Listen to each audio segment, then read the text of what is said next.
मोनसे समनि सासे गोख्रों दैदेनगिरि आरो मोनसे समनि आफादगिरि मुंख्लं दावहारु गारलाबाथा बसुमतारी बिथांनि दिनै थैनाय सान आरो मुंख्लं सान बे थैनाय सानखौ बिथांखौ गोसोखांनानै मुंख्लं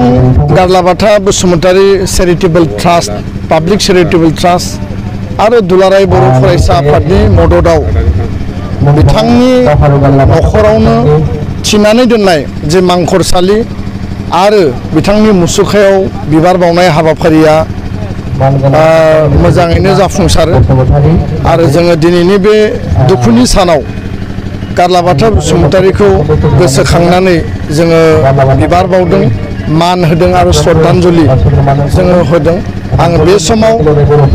दुलाराय बर' माहारिनि जानानै दिनैनि बे मुंख्लं आरो थैनाय सानाव गारलाबाथा बसुमतारी बिथांनि सोरगोआरि जिउमानि आलो गोजोननि थाखाय आफा इसोरनि खाथियाव आङो आरज गाबदों। जों बयबो मिथिगौ गारलाबाथा बसुमतारीया सासे गोख्रों आदर्शनि व्यक्तिमोन। बिथांनि जि स्पिरिट बिथांनि जिखिनि साहस बड'लेण्ड सोमावसारनायाव आरो बड'फा उपेन्द्रनाथ ब्रह्मनि आलादा रायजोनि जि दाबिनि सोमावसारनायमोन बिथाङा गोख्रोङै बिफाव लादों आरो फैयै फैयै मोनसे समाव दुलाराय बर' फरायसा आफादनि बिथाङा आफादगिरिनि बिबानखौ लादोंमोन। दा बेखायनो जाय समाव मुंख्लं गारलाबाथा बसुमतारीया थैनो गोनां जादोंमोन बा जोंनि गेजेरनिफ्राय आनज्रायनो गोनां जादोंमोन बे थासारिया थारैनो जोबोद दुखुनांथाव थासारिमोन। बर' माहारियाव जोंनि अधिकारनि जे संग्राम दंमोन जातीयताबाद आरो जातिनि सत्तानि थाखाय जोंनि जे अधिकार आरो संबिधानिक राजनीतिक अधिकारखौ लानानै जे आन्दोलन जादोंमोन सरकारजों प्रशासनजों आरो पुलिस फोर्सजों जेसेबां जों जुजिनांदों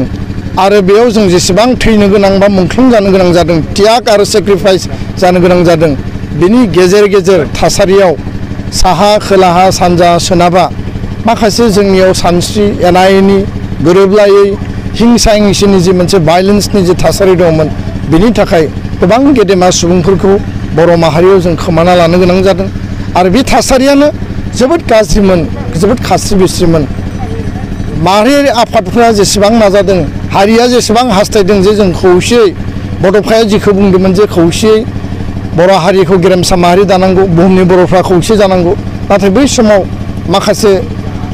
खैसार माखासे सानस्रियाव गोरोबलायैनि थाखाय जोङो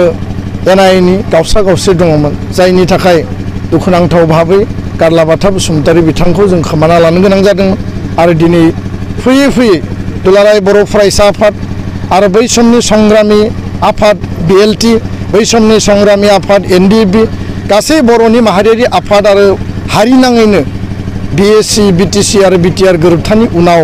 दिनै जोङो मोनसे सान्थि गोजोन आरो अनलायनाय गोरोबलायनायनि मोनसे परिबेस परिस्थिति जों मोननो हाबाय। 2020नि उनाव बर' माहारियाव खुनु बेबायदि भायलेन्स गैलिया खुनु बेबायदि जोंनि गेजेराव ब्लाडसेड सरकारजों आरो गावनि गेजेराव नांलाय खमलायनि थाखाय बेबायदि जोङो खुनु परिबेस परिस्थिति दा गैलिया आरो बयबो गोजोननि गेजेरजों बर' हारिखौ दानो थाखाय निर्माण खालामनो थाखाय बयबो हाबा मावदों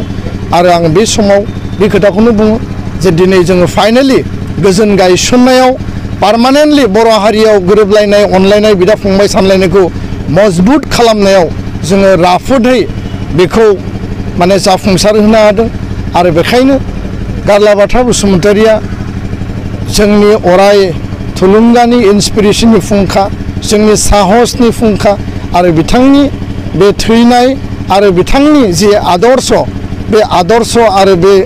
गासै बिथिंखौ लानानै दुलाराय बर' फरायसा आफादा उननि समाव हाबा मावलांगोन आरो बेयाव पाब्लिक चेरिटेबल ट्रास्ट गारलाबाथानि मुङाव जि गायसननाय दङ दुलाराय बर' फरायसा आफाद जोंनि रामफलबिल दख'रा क'क्राझार जिल्ला आरो मिरु आफादा ज'है बिथांनि